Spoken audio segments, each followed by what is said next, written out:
Nós estamos então continuando nesse processo de edificação. Houve uma fundamentação e agora estamos construindo em cima do que ouvimos do Senhor. E vamos continuar ouvindo do Senhor porque Ele precisa nos edificar. Bem? O assunto hoje que nós temos, vocês têm na página 43. Eu sempre recomendo que a gente traga nesses encontros uma lapiseira, um lápis, uma borracha, porque às vezes Deus vai nos falando alguma coisa além do que está sendo falado no microfone e a gente vai anotando. Então, se vocês tiverem, eu gosto de anotar assim, então o negócio fica tudo colorido, fica mais fácil de visualizar para mim. Primeiro item da vida do casal, qualquer coisa, me ajuda aqui. É a expectativa, na página 43, a expectativa sobre casal de discípulos. Nós, como casais de discípulos, e os casais que Jesus vai formar, temos que estamos caminhando para isso. Reconhecemos isso, que precisamos muita mudança, mas estamos caminhando para isso. Queremos ser exemplo em todas as coisas. A ponto de aqueles que são incrédulos, casais ou não, olhando para ver como nós nos amamos, como nós nos cuidamos, como nós temos todo cuidado com a família, eles também sintam desejo de encontrar Jesus e ter também esse cuidado. É uma questão de conversa, às vezes no nosso trabalho, na nossa vizinhança. Nós temos casais que são exemplos com os filhos, com os pais. E a harmonia deve ser a nota de destaque nessa vida do casal. Eu fiz uma pesquisa sobre a palavra harmonia e ela nos leva à beleza, perfeição e ordem. Então, a harmonia é a beleza de Cristo, nos leva para a beleza de Cristo. O Senhor é muito lindo. Perfeição, não há ninguém como Jesus. E ordem, o Senhor é ordenado. Tudo que o Pai sempre pediu para Ele, Ele cumpriu. E também, nas notas musicais, fui dar uma olhadinha, consultei a minha esposa também para ver se não ia dizer uma coisa errada aqui, é o estudo das relações de encadeamento dos sons simultâneos. Quando a gente tem uma nota, assim, uma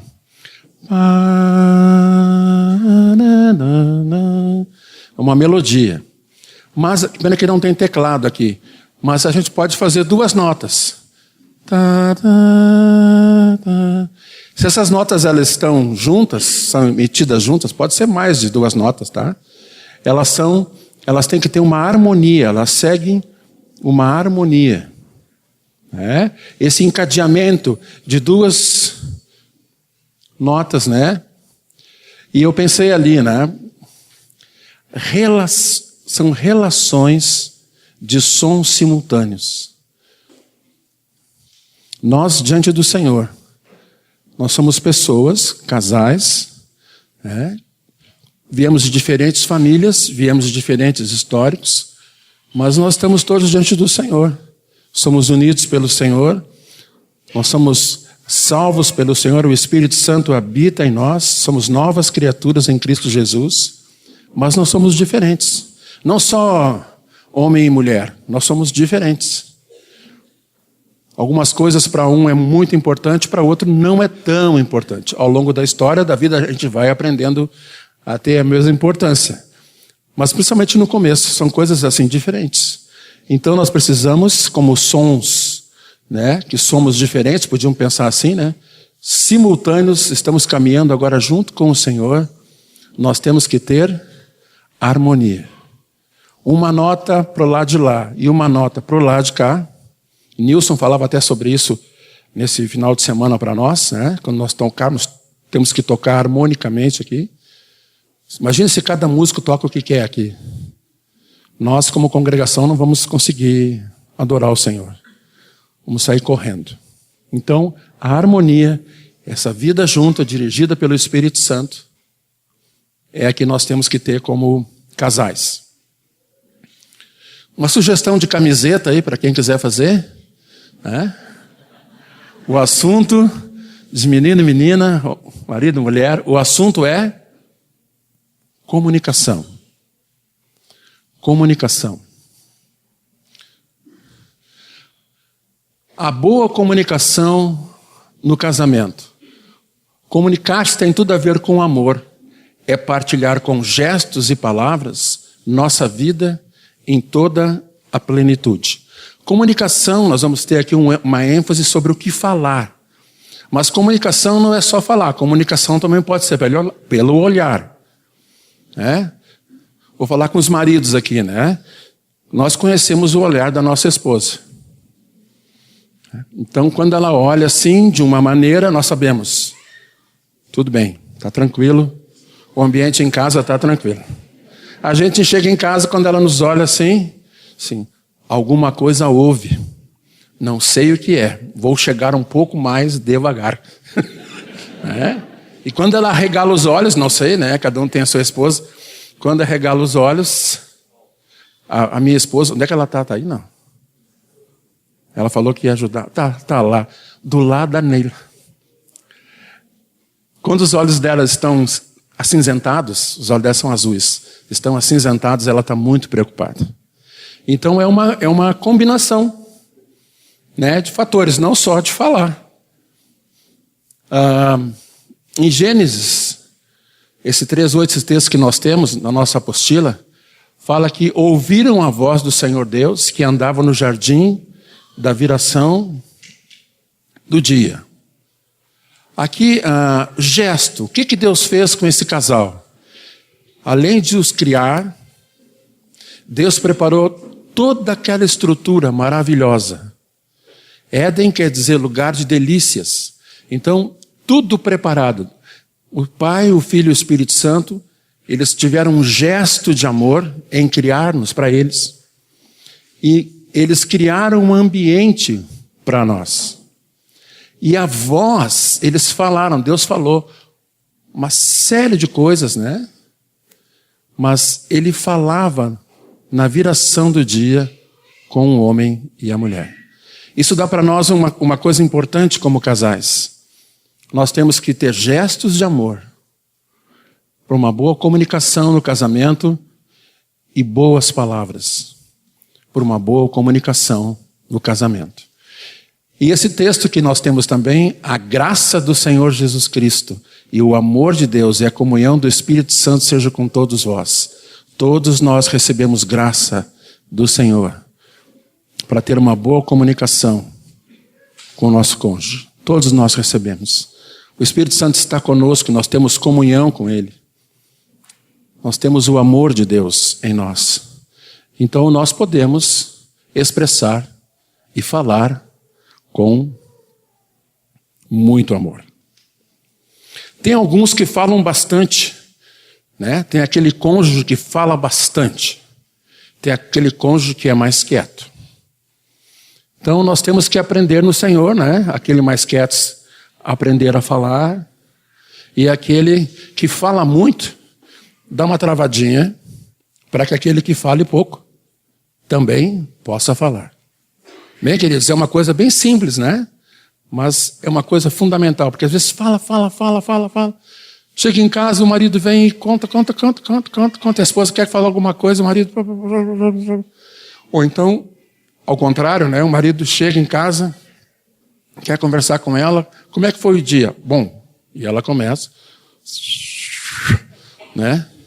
No fim, o marido está dormindo assim no cantinho. Tem algumas esposas que gostam de conversar quando deitam. Já viu isso? Não sei se é, né? O marido, geralmente os maridos, não são todos, né? Mas alguns deitam, né? Quando faz, já está caindo assim, já está com os olhinhos para baixo. Aí a esposa vem assim, deixa eu te contar uma coisa. Não, a gente tem que levantar, acordar e olhar e ouvi-las, tá, irmãos? olhar bem no olho, bota um palitinho de fósforo. Porque todos tropeçamos em muitas coisas. Se alguém não tropeça no falar, é perfeito varão, capaz de refrear também todo o corpo. Tiago fala sobre a língua. Então, se ele traz uma instrução pelo Espírito Santo sobre o que devemos falar, devemos ter cuidado com a nossa língua, então, muito mais entre o casal, muito mais entre a família. A gente tem que tomar esse cuidado. Por quê? Porque a nossa língua é fogo, ela pode nos colocar em situações muito difíceis. Né? Todos nós tropeçamos em muitas coisas. Já é um consolo, né, irmão? Mas o negócio é não ficar tropeçando. O negócio que o Senhor quer, a situação que o Senhor quer, mais do que um negócio. A situação que o Senhor quer é que nós andemos com Ele. E se nós tivermos alguma coisa de falha, pedimos perdão e seguimos com Ele. O bom uso das palavras. Palavras precipitadas. Nós temos esse exemplo de Provérbios, né? Tens visto um homem precipitado em suas palavras? Maior é a esperança para o insensato do que para ele. Às vezes a gente chega e traz uma palavra precipitada. Aqui tem uma bem forte, né? Vou embora dessa casa. Acho que a gente não deve dizer isso, né? Um negócio tão grave assim. Mas a gente pode dizer algumas coisas precipitadas. Para de falar que eu não aguento mais. É uma coisa que não se deve dizer. Então, a gente tem que cuidar. Por quê? Porque como a nossa alma ainda está nesse corpo, embora ela tenha que estar debaixo do governo do Espírito Santo, cada dia, a nossa alma sempre quer se meter no lugar onde não deve. Então, quando nossos princípios, ou alguma coisa nossa, o que nós achamos absolutamente correto, entra em choque, nós podemos reagir dizendo palavras precipitadas, amaldiçoando os filhos, falando grosseiramente. Né? Estão acompanhando ou não? Tá bom, tá. Vocês estão tão quietinhos. Eu não sei se é novidade ou vocês estão dizendo assim, que é isso, Jesus, né? Segundas coisas, palavras ásperas. A resposta branda desvia o furor, mas a palavra dura suscita ira. Não responda ao seu cônjuge com aspereza. Jesus deu um exemplo. Quando ele foi injuriado e as coisas, ele, como ovelha muda, não respondeu. Às vezes responder naquele momento pode dar um problema. Então se espera um pouquinho e se conversa depois. Amém, queridos? Nunca usem essa frase. Mas tu também. Essa frase mata. Mas tu também. Pronto. Começou a discussão e para segurar depois, sabe? E aí as pessoas parece que vão aumentando a intensidade sonora da voz, né? E aí misericórdia. Palavras separadoras. Aqui tem um texto de Provérbios, aliás, Provérbios, se vocês já devem ter lido, são ensinos de relacionamentos tremendos. Pai e filho, filho e pai, esposa, esposo, patrão, aquele que serve, patrão. Olha, uma coisa tremenda. Então vocês podem pegar a canetinha e trabalhar em Provérbios. Palavras separadoras. Se podemos dizer que separam amigos, algumas coisas, existem palavras também que separam os filhos e separam o cônjuge da esposa. Bem que tua mãe me avisou. Aí, essa aí derruba. Se eu tivesse ouvido teu pai, né?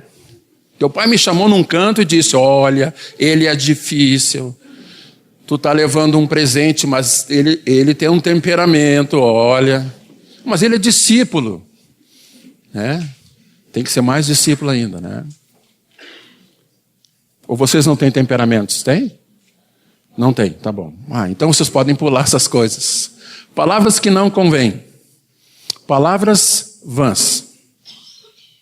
Ninguém vos engane com palavras vãs. Palavras que não têm nenhum sentido. Palavras que não edificam absolutamente nada.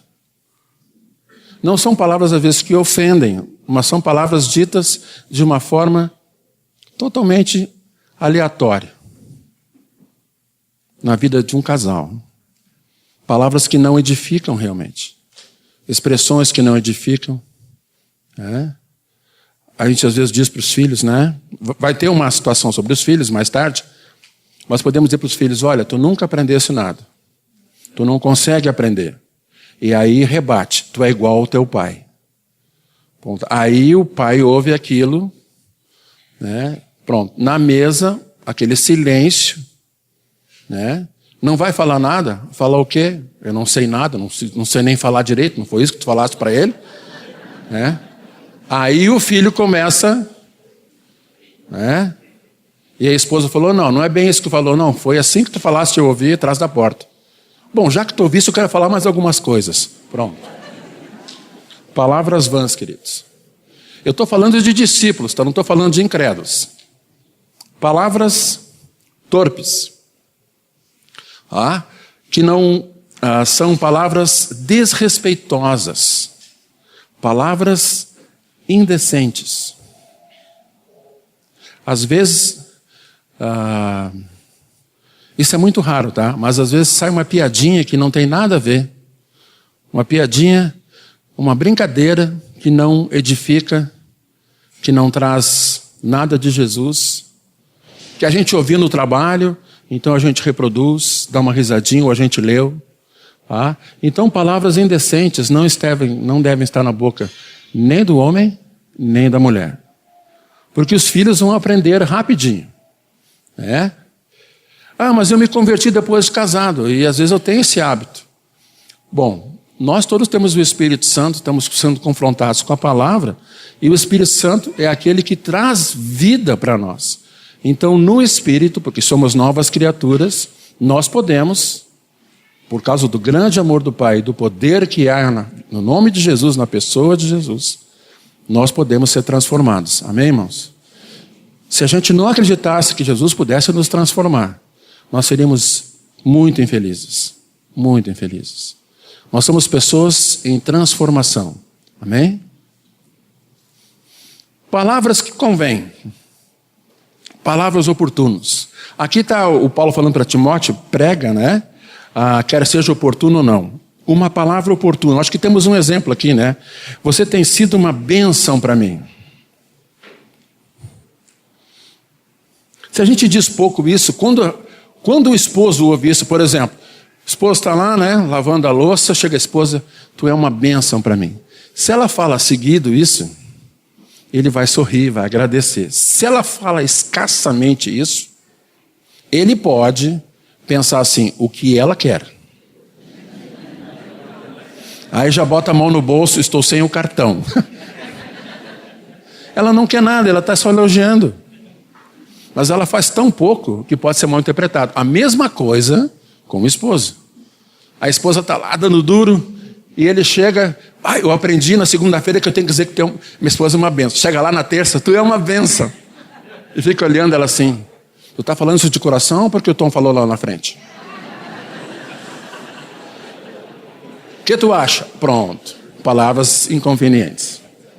Então a repetição é muito importante. Irmãs, vou entender essa palavra que eu vou dizer agora. Irmãs, mantenham o tanque da autoestima corretamente, da boa autoestima, dos seus maridos cheio. Mantenha o tanque dele cheio de autoestima.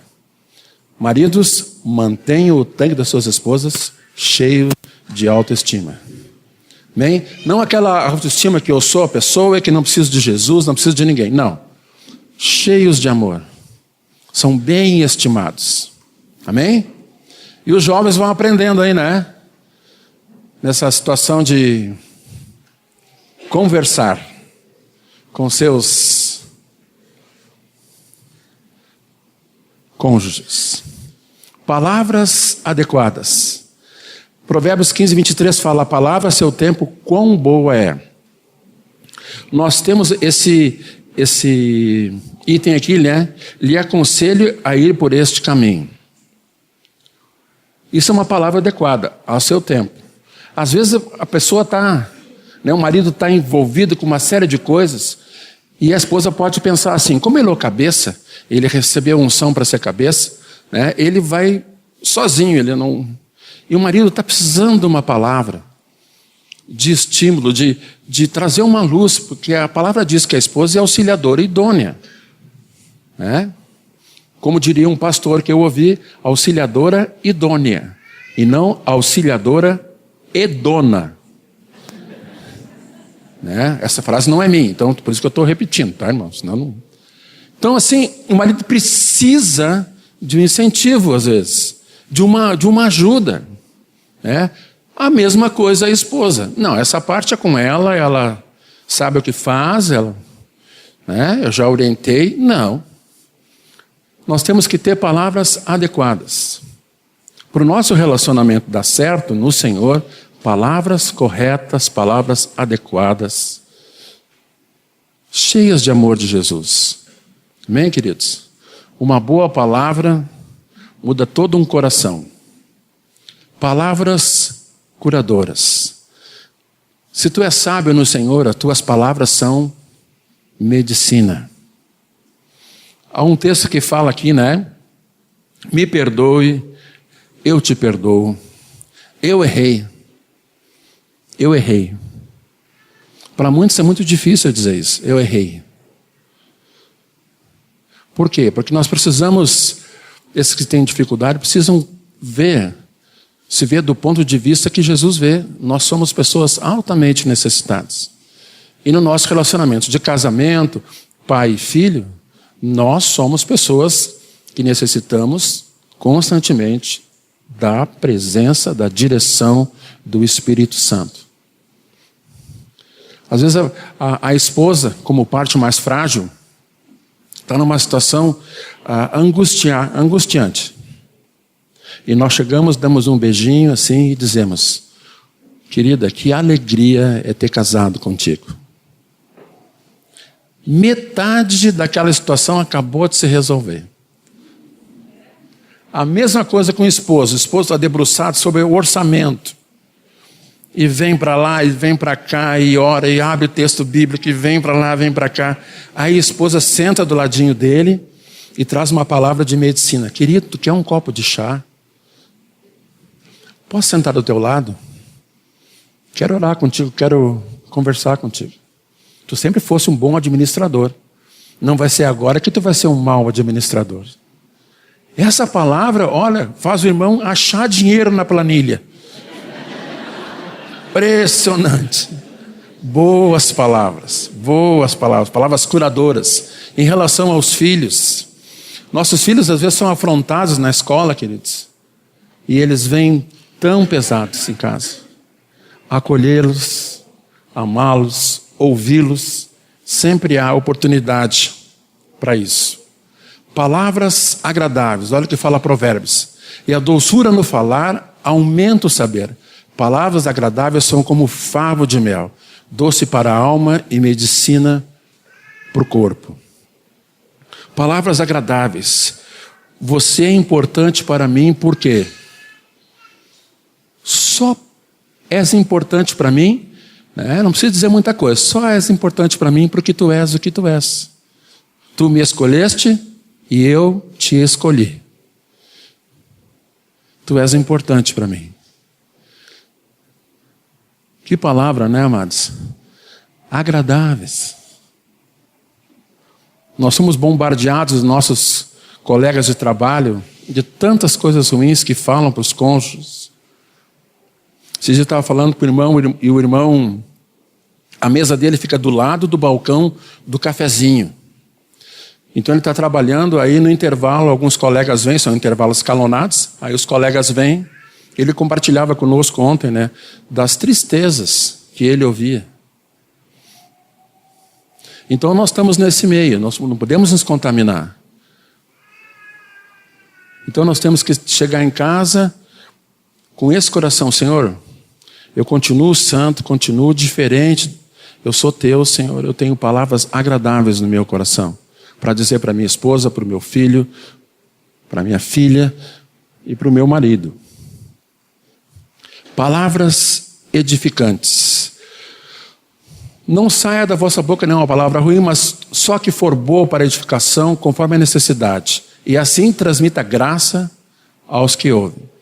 Se não tem o que dizer, está meio chateado, não tem o que dizer, não fale. Se o negócio está pegando fogo assim, alguma coisa aconteceu, não fale, não peque. Se for falar, lembra. Eu quero edificar a minha esposa. Eu quero edificar a vida da minha família. Eu quero construir. Não quero destruir a minha família.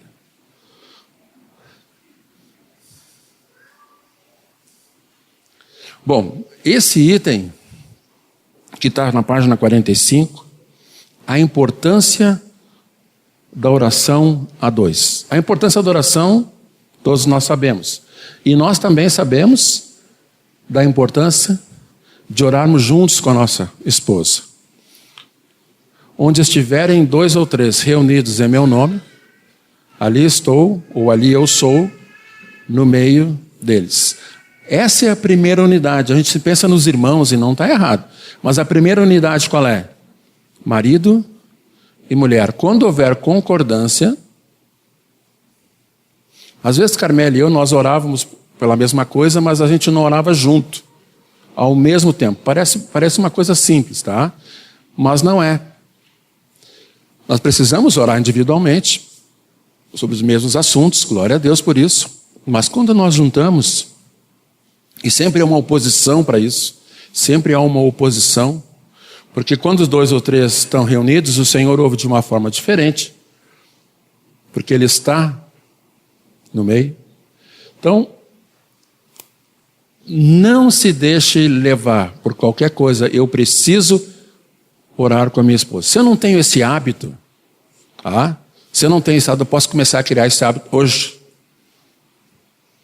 Mas eu sou convertido há tanto tempo e não tenho esse hábito. Não, a gente ora assim, dá graças na mesa, domingo a gente ora juntos ali com todo mundo, né? Não. Uma vida tem que começar, então, hoje. A oração juntos, a oração a dois, concordando, abençoando uns aos outros. O casal que ora junto estará sempre recebendo o fluir da graça de Jesus e com isso será aperfeiçoado cada vez mais sua comunhão um com o outro e com o Pai. Quando os 2 joelhos dobram juntos, o Senhor derrama graça. Recomendo aos casais que, assim que puderem, se inscrevam no curso do Telmo e da Luísa. Nós fizemos 3 vezes, e cada vez que a gente veio, nós aprendemos tantas coisas, e renovamos tantas coisas. Um ponto agora sobre essa conversa, né? Às vezes tem situações que estão em conflitos. Então, o que eu tenho que fazer com esse conflito? Por favor, não abra a janela e jogue o conflito fora, porque ele não vai. Não tem como. Se abrir a janela e tentar jogar o conflito fora, ele tem um elástico que traz de volta. E com a mesma força que a gente jogar, ele volta. Né? Isso é uma lei da física. Então, resolva em Jesus as coisas. Não estou dizendo que é fácil. Eu tenho 30 anos de casado, ou para 31, tá? E digo, se eu disser para vocês que é tudo fácil, eu vou estar mentindo. Tá? Mas tudo é solucionável quando amamos a Jesus, amamos o nosso cônjuge e podemos resolver esses assuntos, esses conflitos. Um diálogo aberto e franco visando esclarecer eventuais ofensas.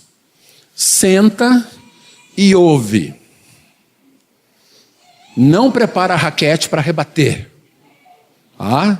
Larga a raquete do rebatimento. Senta. Pode orar antes, viu? Senta e ouve. E vai pensando, né? Ouve e deixa aquilo descer da mente também para o coração. Porque às vezes a pessoa ouve. Deu, agora tu vai me ouvir. Não ouviu na realidade. Ela só estava esperando de uma pausa técnica para poder falar as coisas dela. Né? Então quando fala ouve, a gente ouve. É uma coisa de aprender, não é tão assim, né? Mas ouve. Ouve. Tá? Senta, conversa. Um sincero arrependimento seguido de confissão de pecado que magoou o cônjuge. Olha, eu te magoei por isso, porque fiz isso ou porque não fiz isso, porque deixei de fazer isso. Olha, eu pedi para ti uma coisa simples, era pegar e levar o lixo até a rua. Desde que nós casamos, tu sempre esquece de levar o lixo, na maioria das vezes. Aliás, tu esquece muitas coisas. Tu não era assim quando era namorado. O que a gente tem que fazer? A gente tem que sentar, ouvir e dizer: puxa, não quero esquecer mais. Olha, quando nós éramos namorados, chegava na tua casa, tinha uma comidinha sempre bonita me esperando. Né? Tu estava lá e tal, sempre muito arrumada. Eu chego em casa, às vezes não tem comida. Né? Ou está no meio do negócio. Aí eu olho para ti assim, parece que tu lutou com a vassoura e coisa. Tu tinha que te arrumar um pouco mais. A irmã vai ouvir. E se houver, e são coisas pequenininhas, tá? Mas se houver coisas mais graves, mesmo assim vamos ouvir e vamos pedir perdão. Se eu magoei meu cônjuge. E temos uma atitude de perdão seguida de um novo compromisso. Libere perdão. Sabe o que é liberar perdão? Colocar a pessoa de novo onde ela estava, antes de ter errado. Tem gente que libera perdão e vão dizer assim: quanto tempo será que vai... Libera perdão de manhã, de noite. Ah, eu sabia. De novo. Lembra como a gente erra com Jesus? Quantas vezes Ele nos perdoa? Sempre. Então uma atitude de alguém que ama Jesus também é perdoar sempre. Assim como o Senhor vos perdoou, assim perdoai vós. Pronto. Não precisa mais nada. Acima de tudo isso, porém, esteja o amor, que é o vínculo da perfeição. Como é que eu perdoo o meu cônjuge? Assim como eu fui perdoado por Jesus. Vocês têm algumas entrelinhas aqui do que eu estou falando, e vocês podem depois conferir isso. Vamos dar um pulo na seguinte página. Página 62. Relacionamento conjugal. No primeiro assunto que nós falamos numa situação delicada, que é a conversa, essa comunicação entre os casais. Geralmente nós temos algumas coisas críticas, ou na área financeira, ou na área de relacionamento, que vamos ver agora um pouco, não vamos entrar aprofundadamente, ou na área de relacionamento, de conversa. São fatores que se repetem. Alguns dizem: vem um casal falar contigo, ou o problema é financeiro, ou o problema eles não estão se entendendo, ou tem alguma dificuldade na área íntima. Então são áreas que, como todas as outras, Jesus quer nos ordenar, quer nos ensinar. Há uma palavra sobre isso, amorosa, para nós, possível de ser vivida em Cristo Jesus. Amém, queridos? E esse assunto. Vamos lá, então. Gênesis 2:24. Por isso deixa o homem pai e mãe e se une à sua mulher, tornando-se os dois uma só carne. Gênesis 1:28. Deus os abençoou e lhes disse: sede fecundos, multiplicai-vos, enchei a terra. É sobre Isso que nós vamos ver um pouquinho agora. Tá? Primeiro, deixa o homem pai e mãe e se une à sua mulher. Isso aqui é o que acontece e ao mesmo tempo é um ensino. Deixar pai e mãe. Muitas vezes nós temos dificuldades no nosso casamento em muitas áreas, justamente porque esse primeiro princípio não ocorreu. Agora, a ênfase desse que eu vou compartilhar com vocês é se une à sua esposa, se une à sua mulher, e os dois são uma só carne. E Jesus ainda falou para nós, junto com o Pai e o Espírito Santo, né? Sede fecundos e enchei a terra. Como a terra vai ser cheia da glória de Deus, uma das coisas, eu acredito, é a igreja gerando vidas também naturais, como os irmãos dizem, filhos e filhas naturais, de sangue, cheios do Espírito Santo. O que acontece então, qual é o propósito de uma relação sexual? A relação sexual consuma e sela a união matrimonial. Também contribui para a felicidade do casal e o leva à mais profunda intimidade. Corresponde à união perfeita que envolve espírito, alma e corpo. Quando a gente é criado, como muitos de nós, num lar ou numa situação que nós não conhecemos o Senhor, esse ensinamento nunca nos foi dado. Que Deus criou o sexo não é problema, mas sim uma bênção de Deus para o casamento, na hora certa. Então nós temos algumas atitudes em relação a isso.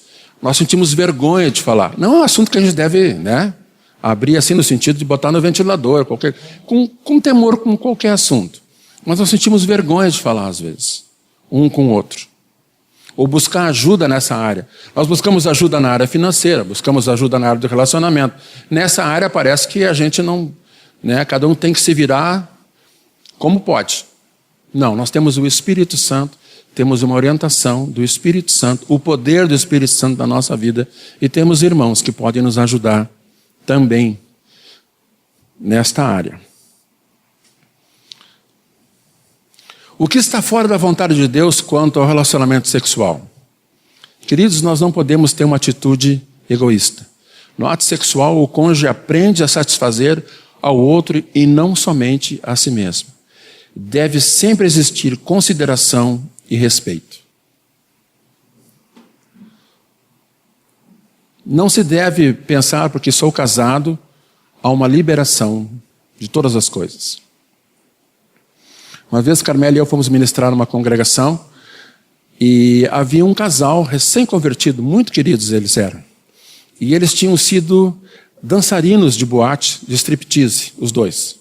Foi lá que se conheceram. E eles vieram e perguntaram para mim algumas coisas. Bem profundas, assim, bem pontuais.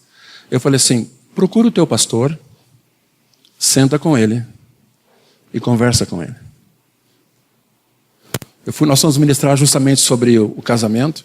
Eu digo, então, para não ficar expondo, senta com o teu pastor, a família dele, a esposa, e conversem. Peçam ajuda. Ele disse, muito obrigado, vou fazer isso.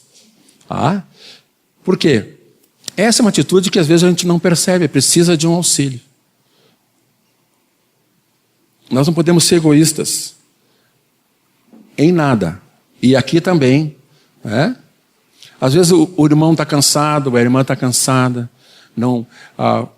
o dia foi muito, muito cheio de coisas, está preocupado, ela está preocupada com algumas coisas. Então nós vamos fazer o quê? Nós vamos orar. E vamos deixar a nossa vontade, que não tem nenhum problema de termos essa vontade, deixá-la na cruz. E que o Senhor conduza. Amém, irmãos? Ou já não disseram amém todos. A relação sexual antes do casamento, todos nós sabemos. Deus reservou as relações sexuais tão somente para o casamento. Por tratar-se de uma relação tão íntima e santa, ela não pode e não deve ser experimentada a não ser no casamento. Aos solteiros, quem ama, espera. Os solteiros podiam dizer aquela frase: eu decidi. Vamos lá, solteiros. Isso. Essa semana um dos nossos filhos foi abordado e disseram para ele assim: mas tu é crente? Viram nas redes sociais, né, as coisas que ele estavam postando? Sim. Ah, igreja, aquele negócio assim, né? Sim. Ah, tu é do grupo que decidiu esperar? E ele, sim. Mudou o ambiente. Mudou o ambiente. Aleluia. Onde é que nós estamos aqui? Não, é aqui que mexe aqui. Outra coisa que está fora da vontade de Deus nos relacionamentos sexuais: primeiro o egoísmo, depois o relacionamento sexual fora do casamento. O leito maculado. Digno de honra entre todos seja o matrimônio, bem como o leito sem mácula, porque Deus julgará os impuros e os adúlteros. Sem mácula é sem mancha, ou seja, não sujo por qualquer tipo de pecado. Discípulos devem ter uma atitude de santificação e honra, e não de paixão lascívia, que leva ao desrespeito. Volto a dizer, muitos de nós nos convertemos já adultos e temos uma ideia, ou tínhamos alguma ideia, até convertemos casados. Então, recomendo eu que a gente busque o Senhor. Por quê? Porque em todo relacionamento sexual que é abençoado por Deus, existem coisas que nós temos que saber que são atitudes egoístas, são de paixão lasciva, que nós aprendemos, fomos informados de uma maneira errada e que nós achamos que é certo. E que na realidade, um cônjuge ou outro, às vezes não vai dizer não porque, né, fica meio constrangido assim, né? Pode, mas se eu disser não, quem sabe ele vai pensar, ela vai pensar, né? Mas que na realidade se sente profundamente desrespeitado por aquela atitude. Nós temos que sentar e conversar também nestas áreas. Não queremos o nosso leito maculado. Outra coisa que não devemos fazer em relação ao relacionamento sexual é abstinência. O marido conceda à esposa o que lhe é devido e também semelhantemente a esposa ao marido. Depois fala: não vos priveis um ao outro, salvo talvez por mútuo consentimento, por algum tempo, para vos dedicardes à oração, e novamente vos ajuntardes, para que Satanás não vos tente por causa da incontinência. A abstinência. Às vezes a pessoa não está disposta naquele dia. Isso não é abstinência. Abstinência é um período grande. Dá para se entender como um período grande. Então, muitos erram justamente nesse versículo aqui. Eles pegam esse versículo e dizem assim: bom, o marido tem que conceder à esposa tudo que é devido e a esposa também. E aí as coisas vão para um lado muito complicado,